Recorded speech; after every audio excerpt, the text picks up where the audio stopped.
You're sitting there, high achieving woman with your successful man.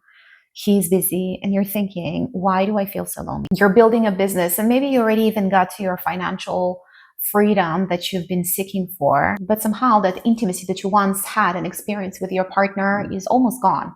You're living life together, but it doesn't seem to be connected. It's just parallel. He's doing, you're doing, and you meeting sometimes in the middle just to say hi. It isn't just a feeling, it's a silent cost of success.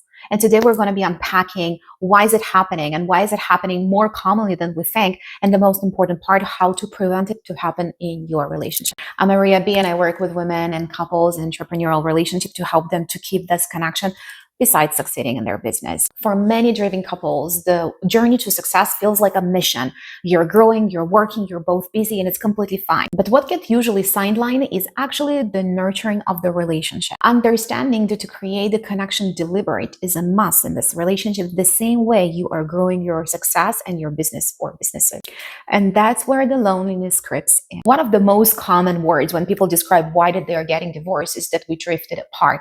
And drift is one of the most dangerous states to be in because you don't even realize when it starts happening. It seems like you are there, you are together, but the connection and the gap between you is growing and growing and growing. And it seems more like you are going side by side in your mutual projects into that mission of having a successful, a great life, but the intimacy and the connection is not there anymore. One of the biggest barriers to intimacy are unspoken expectations.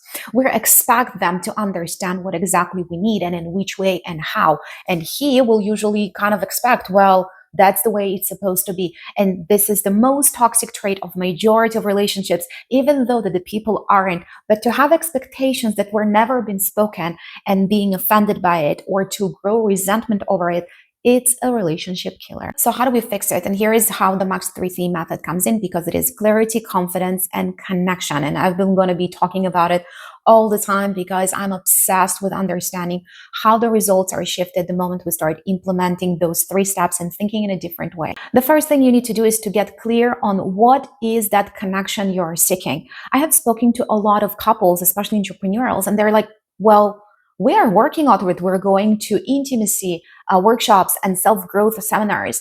And then they come back home and each of them just do the homework a little bit, but they're not really deliberately making space for each other and caring. It's more on the to-do list in order to grow as a couple. And it's not, I want to say not real, not authentic, but it is more like, well, that's what we need to do.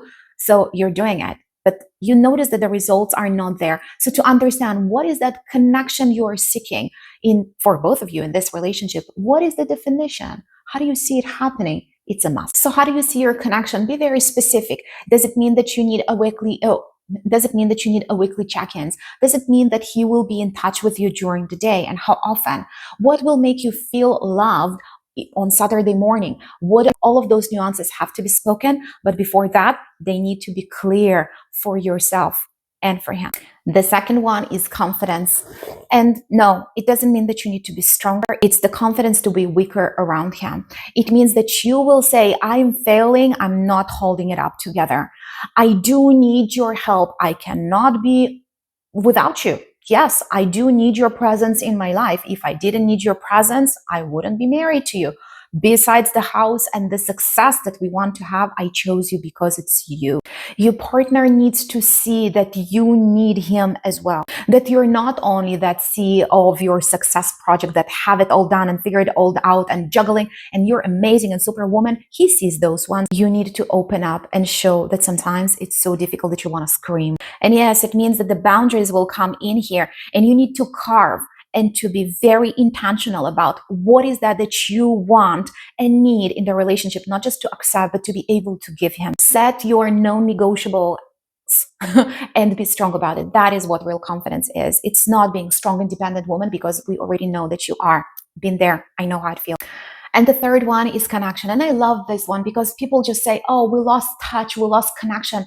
Connection, it's not something you have or you don't have. It's something that you build and maintain on any level, on any relationship, definitely in relationship, as love and partnership, as marriage. It's shared experiences, is laughter, is intimacy. Those are building connections. Where was the last time you were actually laughing like crazy together and not talking about a project or a logistic you need to do at home? Remember those things that you used to love doing before you got so busy together. Reintroduce those things into your routines. Create new shared memories that's going to deepen your intimacy and your love for each other, not just successes. And yes, here is less about the doing them, but about the intention that you want to get out of it. Seek the connection. Don't seek the hobby. Seek the connection. Don't seek the date night. Seek the connection. Don't seek the watching the movie together with him. It's all for the connection. It's not for the sake of the doing. You already mastered complex business running and management and operations, and you're building your financial success. So you know that nothing comes easy. You do need to figure out, you do need to fail a bit, you do need to feel and look silly sometimes. You might need to delegate some things out in order to make that system work. But when we will do it in relationship, that intimacy and that connection will show up. And I do believe that true success is not as fun when you celebrate it alone without a partner to share it with, especially when it used to be your dream the whole time. And if you feel ready to start feeling like a business partner or like a roommate, and you actually want to start being his soulmate like you used to be a few years ago before all this chaos started being a part of your life, set one intention this week and start working on it. Talk to your partner, open up, be weak. And remember, your relationship deserves as much dedication, focus, and being deliberate about and intentional as any business or any project that your career has or his business has. And absolutely not a tiny little minute less. If you found this video helpful, please like it. And I would love to hear your insights that you're taking out of this video. And also what one thing that you're going to be working on this week, leave comments below. And I will see you next video.